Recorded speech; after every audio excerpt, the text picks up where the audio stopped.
Muitas vezes, em casos criminais, pode ser difícil para a acusação provar que um crime ocorreu quando não há um corpo. Sem esse tipo de evidência, a defesa pode facilmente argumentar que há muita margem para dúvida. Talvez a vítima simplesmente tenha desaparecido por vontade própria. Como resultado, historicamente, tem sido extremamente difícil conseguir uma condenação em um caso de assassinato sem um corpo. No entanto, com o avanço da tecnologia forense, estamos vendo cada vez mais casos que conseguem isso. No episódio de hoje, vamos analisar 2 assassinos condenados em casos sem corpos.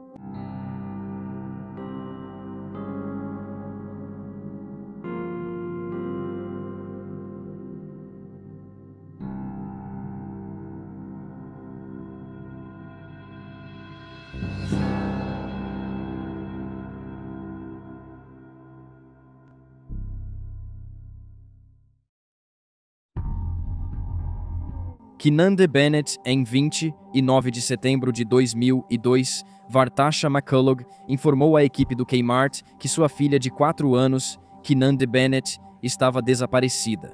De acordo com McCullough, as duas haviam visitado a loja Kmart em Whiteville, Carolina do Norte, por volta das 17 horas quando a menina desapareceu. McCullough disse primeiro que Kinande sumiu em um corredor da loja, mas depois contou que entrou no Kmart achando que a menina de 4 anos a seguia e só percebeu seu desaparecimento ao se virar. McCullough e sua filha moravam em Conway, Carolina do Sul, mas estavam viajando para visitar o tio de Kinande em Whiteville.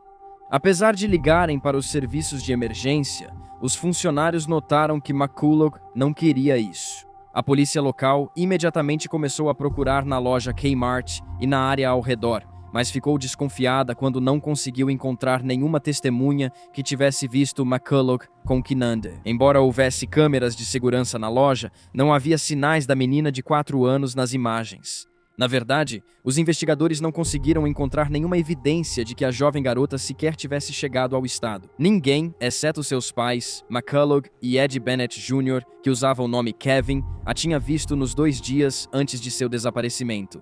As autoridades revistaram o carro do casal, mas não havia assento infantil ou sinais de uma criança pequena, exceto um carrinho de brinquedo da Matchbox preso sob um banco.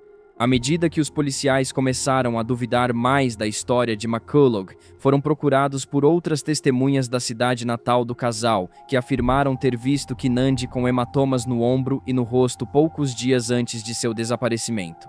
Ao ser questionada, a menina de 4 anos respondeu: "Minha mamãe fez isso." Quando uma testemunha confrontou a mãe de Kinande, McCullough afirmou: "Vou dar uma surra nela por ter contado para você." Reforçando essa ideia, outra testemunha disse ter visto cortes na criança e marcas parecidas com as feitas por cinto. Os avós de Kinande ficaram tão preocupados com ela que, em 29 de setembro, dia do desaparecimento, informaram a polícia de Conway que suspeitavam de abuso contra a menina de 4 anos. Eles não viam Kinande há uma semana e, antes de contatar a polícia, foram confrontar a filha deles com suas suspeitas. Mas, embora tenham ouvido alguém se movendo dentro do apartamento dela, ninguém atendeu a porta. Os investigadores notaram que ambos os pais de Kinande pareciam desinteressados no caso dela e nunca pediram atualizações além da primeira semana da investigação. Além disso, McCullough falhou em um teste de polígrafo sobre o desaparecimento da filha, enquanto o pai de Kinande, Kevin Bennett, recusou-se a fazer o teste, embora ambos tenham fornecido amostras de sangue e saliva. De acordo com as autoridades, ambos foram pouco colaborativos e apresentaram inconsistências em seus relatos. Ao saber que falhou no teste do polígrafo, McCullough teria chorado. Um policial disse a ela: "Nós dois sabemos que o que aconteceu com aquela criança não aconteceu na Carolina do Norte. Aconteceu naquele apartamento, não foi?" Aqui, a mãe de Kinande assentiu com a cabeça, mas ao pedirem que os levasse até onde estava o corpo, ela disse que não podia. Depois de recuperar a compostura, McCullough voltou atrás em sua admissão anterior e afirmou que havia perdido sua filha enquanto estava na loja Kmart. Quando a polícia revistou a casa da família em Conway, as coisas pioraram. Os investigadores perceberam que a casa estava limpa com água sanitária, cujo cheiro ainda permanecia no ar. 3 frascos da substância, um esfregão úmido e várias toalhas estavam à vista. McCulloch afirmou que estava limpando o apartamento em preparação para uma inspeção dos órgãos de habitação, mas os policiais acreditavam que ela estava tentando limpar a cena de um crime. Os investigadores encontraram manchas de transferência, deixadas ao limpar respingos de fluidos, que correspondiam ao DNA de Kinande. As autoridades disseram que a cena sugeria que havia ocorrido uma agressão física. Além disso, os brinquedos e roupas de Kinande tinham sido jogados fora, como se seus pais não acreditassem que ela voltaria para casa, e tanto McCulloch quanto Bennett usaram o tempo passado ao falar sobre sua filha desaparecida. Em fevereiro de 2003, os pais de Kinande foram presos e acusados de homicídio decorrente de maus tratos contra a criança em conexão com o caso de sua filha. Os investigadores afirmaram que as evidências de DNA encontradas no apartamento provavam que a menina de 4 anos havia morrido em Conway e nunca sequer tinha pisado na Carolina do Sul. Isso, combinado com as inúmeras declarações de testemunhas sobre o abuso de Kinande, levou o casal a ser acusado. Mais ou menos na mesma época, no entanto, os pais acusaram a polícia de racismo, pois sentiram que a polícia não fez buscas suficientes por sua filha. 2 anos depois, em outubro de 2005, as acusações contra Bennett foram retiradas por falta de provas. No entanto, McCulloch foi acusado de mais crimes, incluindo negligência contra uma criança e lesão corporal grave contra uma criança. Durante todo o seu julgamento, McCulloch manteve sua inocência. A promotoria teorizou que a morte de Kinande não foi intencional e que sua mãe entrou em pânico e tentou ocultar o crime. No entanto, a defesa da mãe afirmou que McCulloch sempre manteve que não era culpada e que o Estado não tem provas em contrário. Apesar disso, o júri deliberou por apenas 4 horas antes de proferir um veredicto de culpa. McCulloch foi condenado por todas as acusações e sentenciado a 20 anos de prisão. Segundo relatos, ela caiu em lágrimas e agarrou uma Bíblia ao ouvir o veredito, e sua família parecia visivelmente abalada com a notícia. O pai de McCulloch, aquele que denunciou o abuso de sua neta à polícia, acredita que sua filha é inocente. Nos anos seguintes, McCulloch nunca contou aos investigadores o que aconteceu ou onde está o corpo de Kinande. Ela é uma menina jovem, inteligente, bem comportada, que lia palavras simples e contava até 30. Ela adorava Bob Esponja Calça Quadrada. Os investigadores acreditam que o pai dela esteve envolvido em seu desaparecimento e disseram que, se surgirem novas evidências, irão apresentar acusações contra ele. Natasha McCulloch deve ser libertada da prisão em 2023. O caso de Kinande foi o primeiro na história da Carolina do Sul em que um assassinato infantil foi a julgamento sem que o corpo fosse encontrado. Thora Chamberlain. Thora Afton Chamberlain foi vista pela última vez do lado de fora da Campbell High School, em Campbell, Califórnia, logo após terminar suas aulas na tarde de 2 de novembro de 1945. A jovem de 14 anos planejava assistir a um jogo de futebol mais tarde naquele dia, mas, ao sair do local, foi abordada na Winchester Road por um homem em um veículo. Colegas de classe viram a adolescente vestindo um casaco, suéter azul, blusa branca e saia vermelha, conversando com um homem que parecia ser um militar, pois usava um uniforme da Marinha. O homem pediu que ela cuidasse dos filhos da irmã dele à tarde, pois precisavam de alguém de última hora. Thora, sem saber do perigo de entrar em veículos de estranhos, entrou no carro do homem. Ela nunca mais foi vista, nem se teve notícia dela. As autoridades logo encontraram seu principal suspeito. Thomas Henry McMonigal, de 31 anos, um criminoso de carreira, começou a assumir a responsabilidade pelo assassinato de Thora. A princípio, a polícia ficou cética porque ele deu relatos diferentes sobre o crime. Que ele a esfaqueou, atirou nela, estrangulou, ou que ela caiu do carro dele, morreu acidentalmente, ou que ele nem sequer a matou. O histórico de prisões de McMonigal incluía acusações de agressão, vadiagem e tentativa de estupro. Ele já havia atacado outra jovem antes, e foi isso que fez os investigadores investigá-lo como um possível suspeito. Segundo relatos, a família dessa jovem havia se recusado a prestar queixa.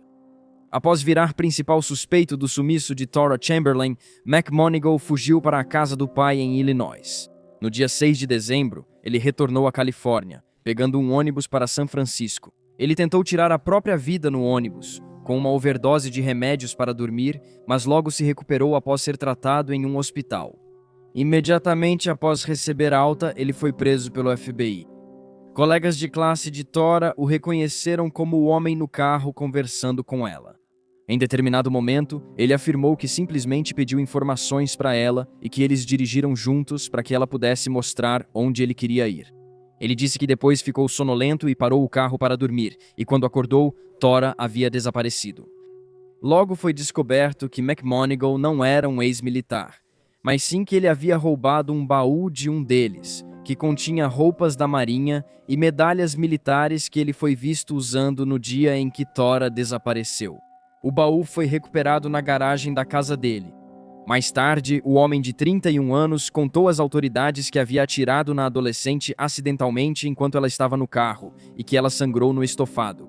Depois ele arrancou o tecido e enterrou. O FBI recolheu essa evidência física do local onde foi enterrada, em uma vala de drenagem perto do local de trabalho de McMonigle, e descobriu que, assim como ele disse, estava manchada com sangue humano. Um buraco de bala foi achado na porta do carro dele, confirmando seu depoimento. A bala foi encontrada enterrada no jardim dele pelo FBI, e eles confirmaram que ela havia sido disparada do revólver Colt calibre .32 dele. Assim como suas declarações divergentes sobre o que ocorreu com Tora, McMonigle também apresentou versões diferentes sobre o destino do corpo dela. Em uma versão, ele disse que havia jogado o corpo de um penhasco íngreme de 350 pés, conhecido como Deslizamento do Diabo, que dava vista para Half Moon Bay na costa. Essa é a versão mais aceita. Mergulhadores tentaram procurar pelo corpo, mas sem sucesso. No entanto, um jornalista em 1945 observou que era possível que a força da água tivesse despedaçado o corpo de Tora. Os que procuravam no penhasco, no entanto, encontraram 2 pares de meias, um azul e um vermelho, que combinavam com as roupas da menina de 14 anos no dia em que ela desapareceu. As meias foram encontradas em 2 fendas diferentes, no meio do penhasco, e os pais da adolescente as identificaram. Como McMonigle trabalhava em um canteiro de obras quando Tora desapareceu, as autoridades suspeitaram que ele usou o local para se livrar do corpo. E de fato, eles descobriram que ele havia pedido permissão ao chefe para preencher uma vala próxima com terra e blocos de concreto.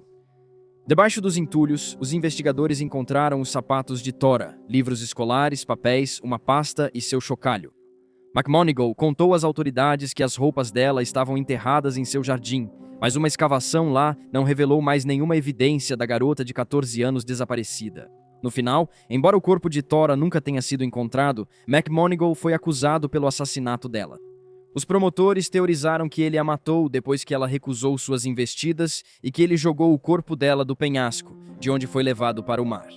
O júri deliberou por apenas 38 minutos antes de proferir um veredicto condenatório e ele foi condenado à morte.